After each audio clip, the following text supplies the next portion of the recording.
عليكم ورحمة الله وبركاته. اليوم ان شاء الله غادي نديرو باط بيتزا نابوليتان ان شاء الله بالطريقة المباشرة، يعني الطريقة السهلة كاع اللي ما كتاخدش الوقت بزاف. شنو غادي نحتاجو؟ غنحتاجو ملحة، زيت الزيتية، الخميرة، طحين، والماء. انا درت كمية كبيرة حيتاش راني راكم عارفين خدام في الريستوران، ولكن غادي نعطيكم كمية كومبلي في صندوق الوصف على كيلوغرام ولا نص كيلوغرام.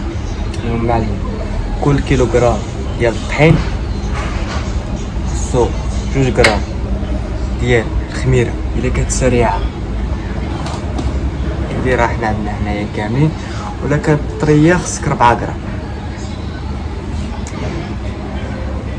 كيلوغرام.